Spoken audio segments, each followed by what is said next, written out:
Talking about kind of what you've done in the past and what you want to do in the future, a question that was submitted by one of your fans, Sam Hollis, he said, what do you consider your greatest contribution to music, but also your greatest contribution to creativity? Well, I'll answer the second one first. The greatest contribution to creativity is adding the, taking away the bullying, people who bully creative. Well, I'm sure that I've bullied myself sometimes, but taking away people being able to bully you because you're creative.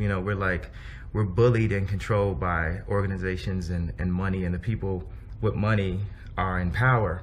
And that's going to change after me and Kim's lifetime.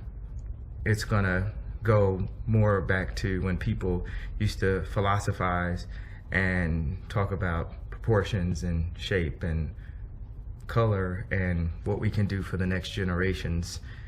But right now it's all about what people can do to make the most money and how they can not cut creatives in on any profit and use creatives against themselves in a way. Like if they know that someone is a genius but not business smart, they take advantage of that. And so me constantly fighting that on the front line, I think is the greatest thing that I've tried to open up so that creatives can be more empowered, because I believe the world can be saved or helped, and the world meaning us as human beings, our civilization, us as a race, as one race, can be helped through allowing people with motives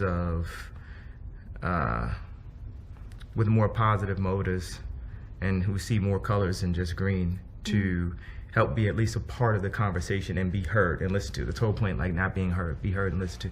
What was the first question? It was about your greatest contribution to music, but maybe you don't think like that anymore. Yeah, music, synthesis, just to synthesize, to take Mos Def and bring him to the studio with Jay-Z. I think is the greatest, where people say, okay, that's backpack, or this is gangster, or to go on tour with Kweli with a Rockefeller chain and have people boo me and be like, oh, Rockefeller's not hip hop, and and fight against that.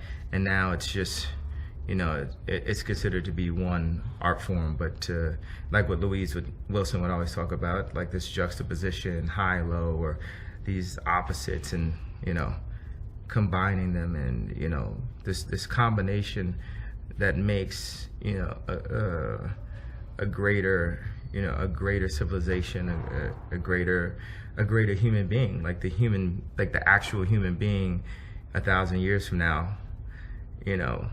Generally as a race we should be far advanced. At the beginning of Prometheus, how that guy was just the way he's Mike Tyson meets Steve Jobs meets Shakespeare, blah blah, and he as a person, and we all now have, because there was a time when people would work on multiple things and have multiple art forms or businesses or different things that they could do, and now you're only supposed to be able to do one thing, and in the future people will be highly skilled at a lot of things because they won't be afraid to fight for their education.